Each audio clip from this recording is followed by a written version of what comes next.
tension is mounting for today's game, and we've got two quarterbacks looking to make an impact. It's Roethlisberger's Steelers going up against Ryan's Falcons.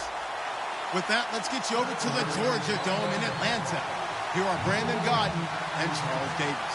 Thank you very much, Larry. You are looking live at the Georgia Dome here in downtown Atlanta. Coming up, we've got what should prove to be a good one between the Pittsburgh Steelers and the Atlanta Falcons. On to get us started now, the kicker, Chris Boswell. And we are underway from Atlanta.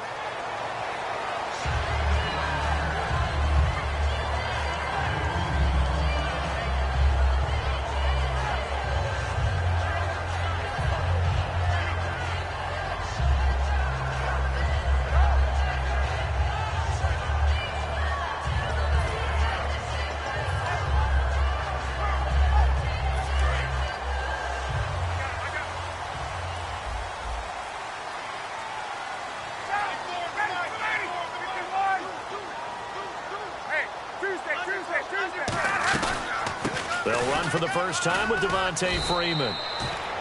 Officially no gain on the play, and it's second down. A glance at the starting unit. Julio Jones, a threat on the outside, of course.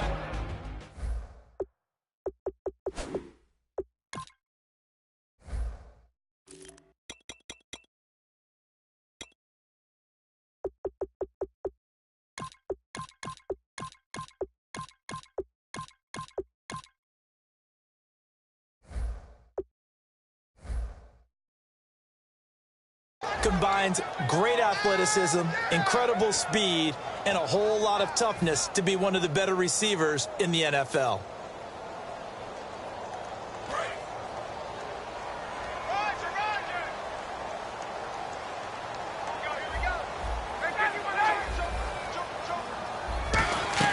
On second down, Freeman. And nowhere for him to go again. He'll get back to the line of scrimmage. That's it. And they'll lose a yard that time, and that's going to lead to a third down.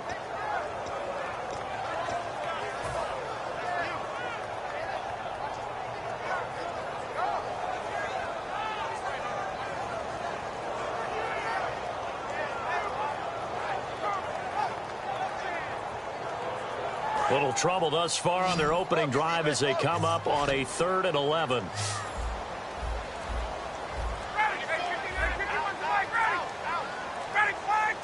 And now maybe they want some extra time to talk about this 3rd and long play as we'll get a timeout. They'll have 2 remaining as we step aside here in this first quarter. Little trouble thus far on their opening drive as they come up on a 3rd and 11. Let's go, D. Ready. Hey, watch the twist. 25.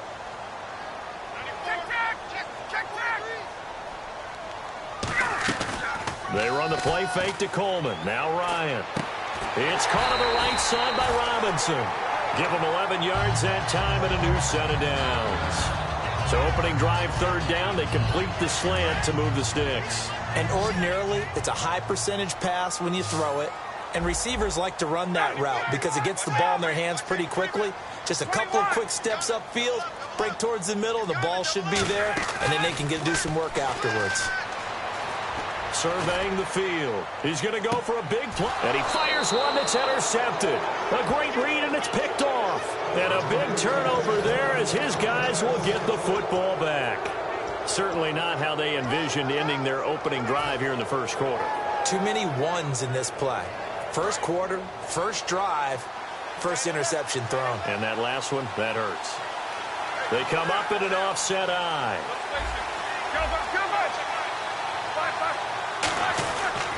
Now a carry for the former Michigan State man, Le'Veon Bell. In 12 regular season games this last year for Bell, averaging over 150 yards from scrimmage. First 2 games in the playoffs were great, but, you know, getting injured in the final game probably leaves a bad taste in his mouth. Leaves a bad taste. Gives him fuel for the next season, though, because, remember, for the last few years, he hasn't been able to play a full season for various reasons. Now, going into next year, imagine those numbers over a 16-game season. And heading into the playoffs, Le'Veon Bell can set new records. Offensive starters time. Electric is certainly a word that comes to mind when you talk about Le'Veon Bell. Love the way that he reshaped his body coming out of college. A bigger, thicker runner while he was at Michigan State. Lost weight, became more of a whippet in the NFL, and now no one can tackle the guy, whether he's running it or catching it. And almost picked off. I guess the good news for them now is 4th down. Oh, man, that was close. The opportunity to change momentum, big play, right in his hands, unable to come down with it. A sigh of relief, no doubt, on offense that fell harmlessly to the ground.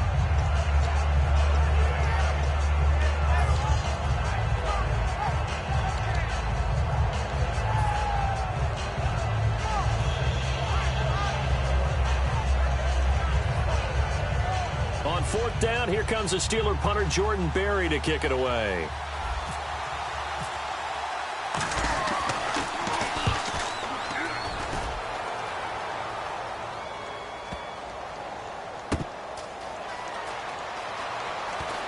And able to get this across the 20 before going out of bounds.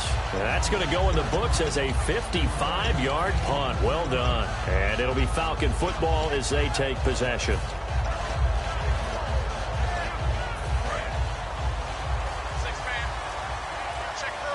So the D-line's going to spread out.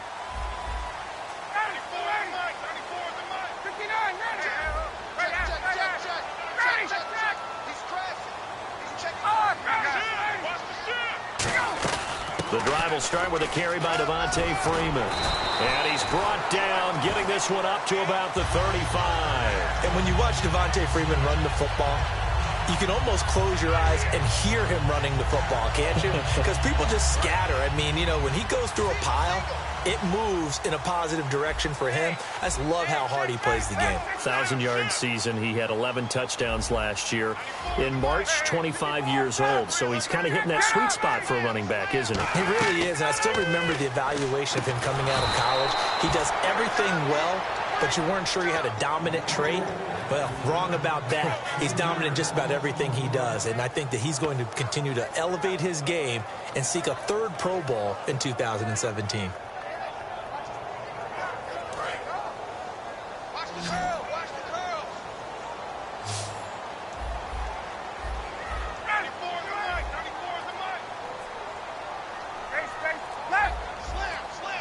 They'll put 2 receivers left, 2 to the right.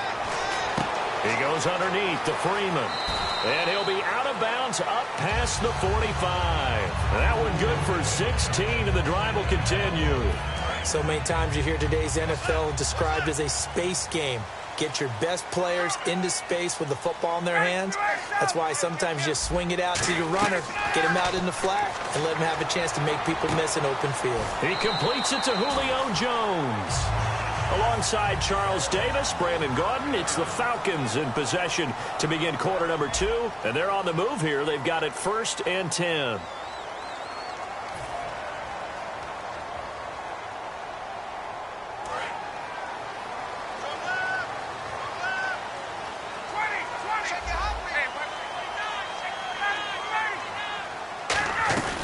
They'll run it now out of the gun. Nothing doing. Barely able to muster a yard to hit the 35. Stephon Tuitt, the one that got him down. And after the play on the ground, that brings up 2nd down here.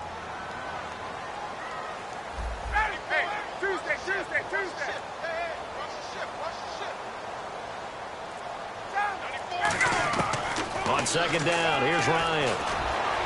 Connects with Sanu right side. And he is into the end zone. Touchdown. Mohamed Sanu, 35 yards. And the Falcons are in for 6. It's good, and that gives the Falcons a 7-0 lead.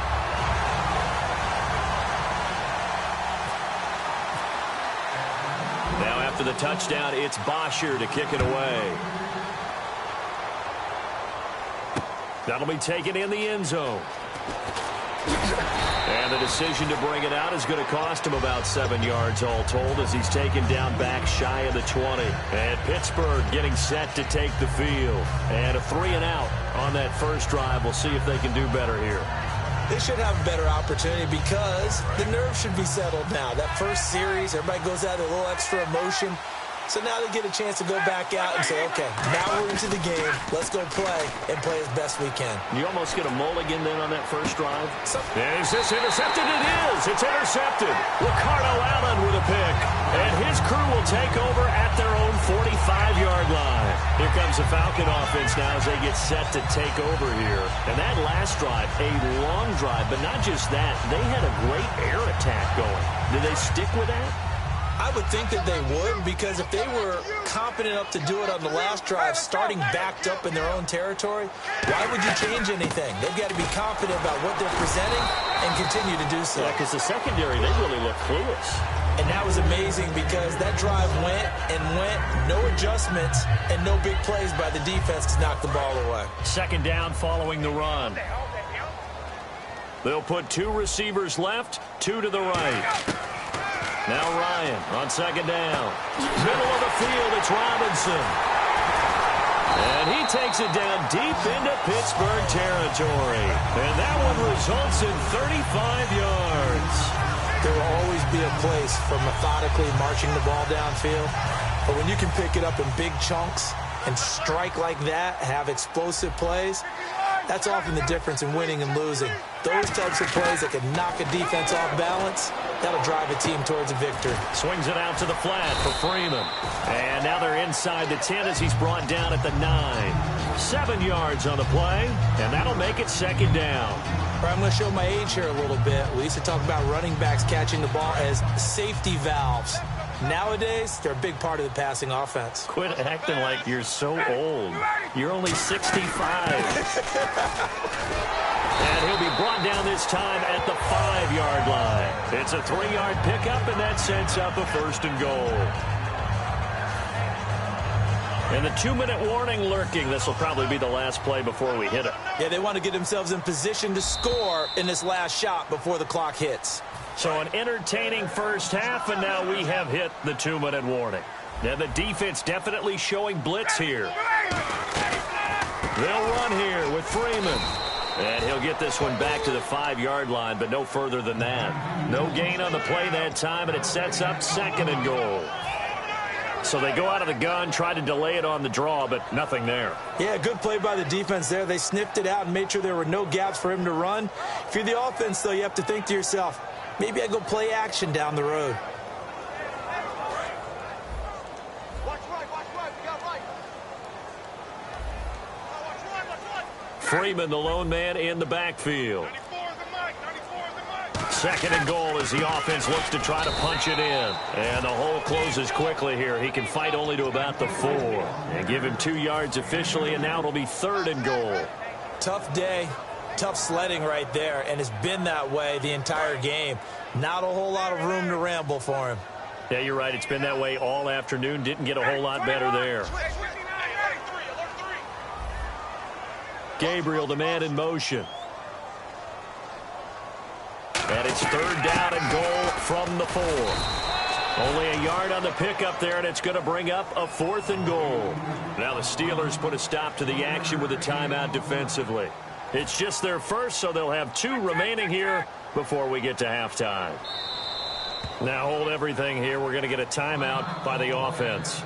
So that means they're down to 1 remaining here as we head toward halftime. So on 4th down, off goes Matt Ryan, and on is another Matt Bryant. From the left half, should be a fairly easy one here. And the 14-year trusty veteran able to knock it through, and the lead moves to 10-zip. So give them 3 there. A good drive gets them inside the 5, but they couldn't punch it in. And credit this defense, too. That was the old bend but don't break approach, but it kept the offense out of the end zone. That'll be taken in the end zone. And no run back here. This will be a touchback, and it comes out to the 25-yard line. And Pittsburgh getting set to take the field. And what do you think goes on here in this situation? If you got the football, you're trailing, you're back in your own territory with just a little time. Do you try something? You're thinking about jump-starting your team, right? You just mentioned it. They're down. They're trying to get back into the game. But you got to figure If something goes wrong, you may have put yourself in a spot where you may not be able to come back in the second half. Managing risk is a big decision here. A fight for the football, and it's intercepted. Picked off by Robert Alford. And they take over. They'll set up shop at the 46-yard line. Here comes the Atlanta offense now ready to take over here. And they had 3 points last time, but they didn't want 3 points because they were well within range of scoring a touchdown. We'll see if they can do better now. I'm with you on that one. Let's just go ahead and be frank about the whole thing. The only one happy about the 3-point? The kicker. Exactly. He put it through the post. That's going to help him at contract time. But that offense, they're thinking, let's get in the end zone this time. I don't know if that helped him at contract time. You could have kicked that one through. I don't know about that. I don't know about that. Super toe. Over 1,400 yards last year for Jones. Just 6 touchdowns, but, of course he had the big 300-yard game. However, when he was blanketed with coverage, he always opens things up for other guys, doesn't he? He does, and that's what's benefited Atlanta's offense. Other guys were able to step up. In 2016, Mohamed Sanu stepped up and had his best year as a pro. Austin Hooper, as a young tight end, really developed down the stretch. And Taylor Gabriel, who had come over as a free agent from Cleveland, he really flourished. Actually led the team in touchdown catches. But there's only one Julio Jones, and you want to get the ball to him as much as possible. Only 3 there on the screen. It's second down. In order for a screen pass to break big, a lot of things have to come together and be well executed, but all it takes is one small thing to go wrong and keep it from being a big game. Here's Ryan. And he's got his star receiver. It's Jones for the Falcon touchdown. Julio Jones in the final seconds of the first half. And the Falcons will... Oh, they flip it to the kicker. He looks like he's going to throw it. Incomplete on the right side. It's Tammy. And he is into the end zone. So they get 2 more on the board here just before halftime. Now after the touchdown, it's Bosher to kick it away. That's fielded in the end zone. And not wanting to risk anything here late in the half, he'll just take a knee and they'll bring the football out to the 25. And Pittsburgh getting set to take the field. And from this spot in the field with the clock where it's at, you think we're just going to see a knee and that's it? And I think in this situation, that's the proper play. But we do know there's some risk takers out there that may want to take one more shot before the clock runs out. They go back to the air here after the INT on the last drive. He couldn't quite hold it. Got hit. Ball pops out. Incomplete. As tight ends go, he might not provide the super flashy plays very often, but he's pretty reliable. Usually an excellent target and normally catches what's thrown to him, but he didn't on that play. And you see the clock almost empty, so this is likely the last play in the second quarter. They come out 5 wide, 3 of them to the right side. Final play of the half. It's Roethlisberger. It's complete to Brown, right side. And he's going to be out of bounds at the 39. Time for a break. We've hit halftime. 2 quarters down. 2 still remain. We step aside. This is the NFL on EA Sports. Both teams appear ready for the fight ahead, and we resume action here in quarter number 3. And no return on this one as the fair catch is signaled for and taken. The Steeler offense now with a football first here to begin the third quarter. They come out here with a 0 on the scoreboard. What was said in that locker room? That's what I want to know. I would love to have been in there because we often have the feeling that there's a lot of shouting, screaming, people upset. But typically, halftime locker rooms are a lot more clinical than that. And in this case, are they upset that the plays weren't working because of execution, or did they think they were just bad plays to call? Yeah. We'll find out pretty quickly here if they feel like they had something going, but they just need to do it a little bit better or not. We'll find out. And no press coverage here. They are backing off in the secondary. Roethlisberger. And he can't find a receiver, and he's brought down. Jonathan Babineau coming up the middle, gets him there for a loss of about 9. 3rd down and 12. They'll come out in the pistol. A fake to Bell. Now it's Roethlisberger. Now been hit, and he lost the football. It's loose. And this is going to be brought back. It's a scoop and score for the Falcon TD.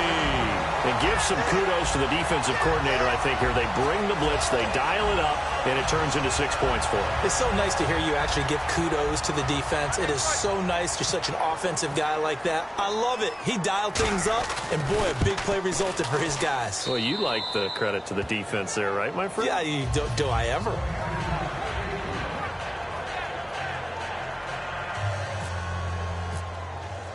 And you can bet they're preaching two hands on the ball here as the kick's away following that fumble return.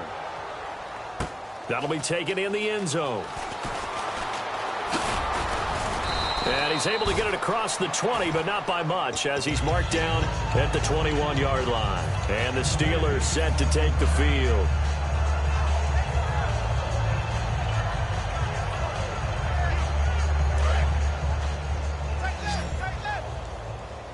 They come out 5 wide, 3 of them to the right side. Now Roethlisberger on first down. Gets this one to Le'Veon Bell. And they're going to get this one all the way out across the 45. You know, when I see passes like that, I'm reminded of something you and I talked about yesterday. Big Ben was a wide receiver the first 3 years of high school, sitting behind the coach's son. And then he finally got that opportunity. I think he's made the most of it. It's always the coach's son, isn't it? But you know where it helps him? When he looks downfield, he knows what the receivers are going to do. He actually has wide receivers' eyes when he's throwing the ball.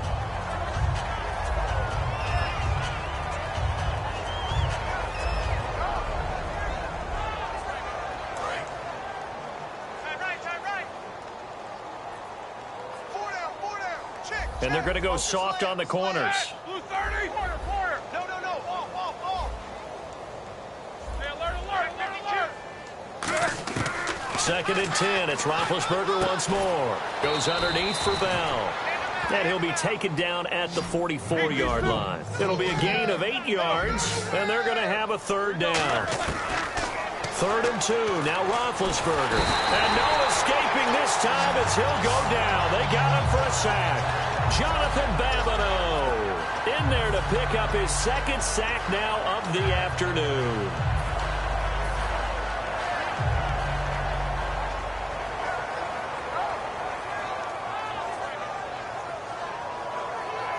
Still just the 3rd quarter, but they've got to make something happen. I think they know that. They're going for it on 4th.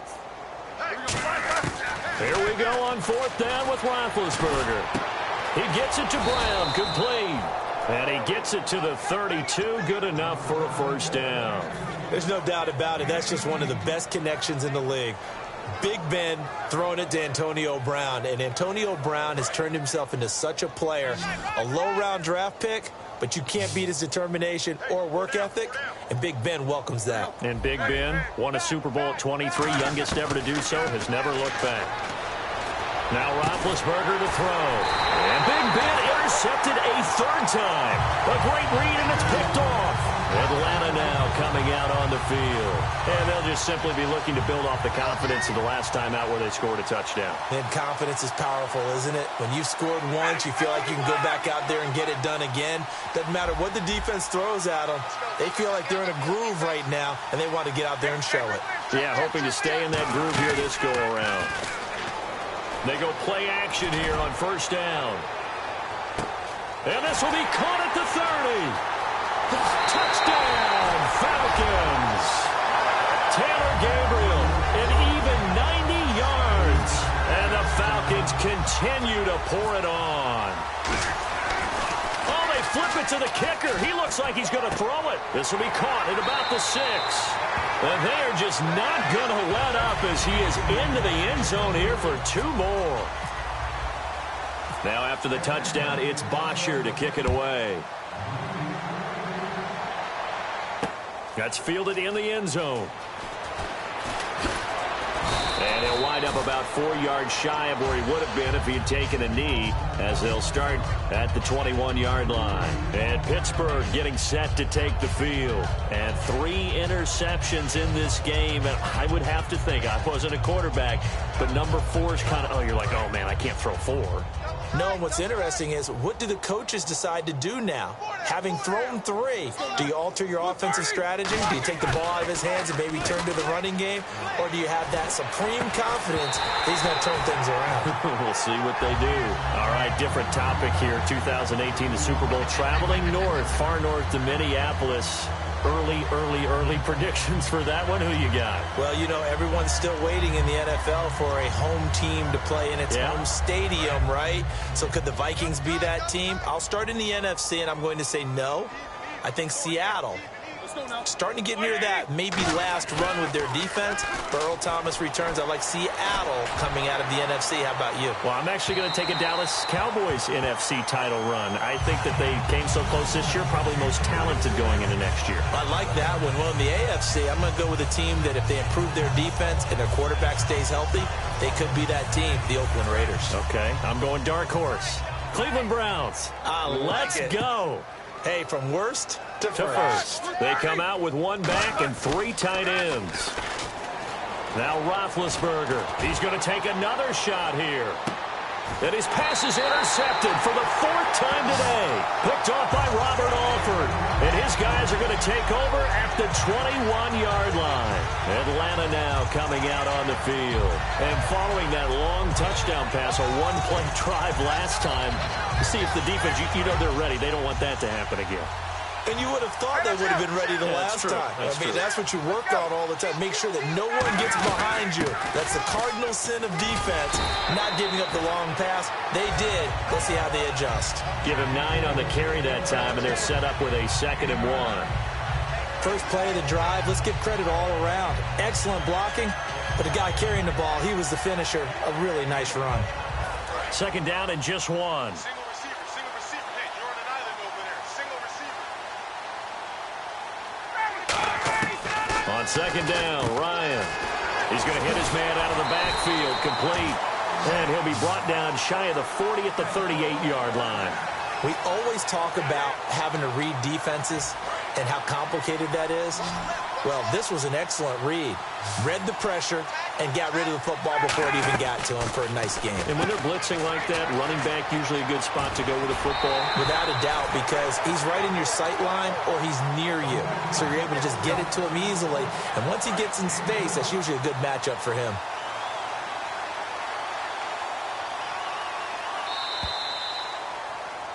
Back now in Atlanta. And this is a blowout so far as we get set for the 4th quarter. A very one-sided affair. Now the offense lining up 1st and 10. They'll put 2 receivers left, 2 to the right. Throwing now, Ryan on 1st down. Caught out left side by Robinson. A good pickup there, 8 yards on the 1st down completion. When you're playing a quarterback with some experience and some moxie, you enter the danger zone when you decide to blitz him, because if he's able to diagnose as he did on that play, he can hurt you downfield. He reads defenses so well, doesn't he? He really does, and the best part about that play for him, I don't think that was his primary target. I don't think so either. And it's intercepted. Picked off by Bud Dupree. And his guys will set up shop at midfield at the 50-yard line. And Pittsburgh getting set to take the field. And following the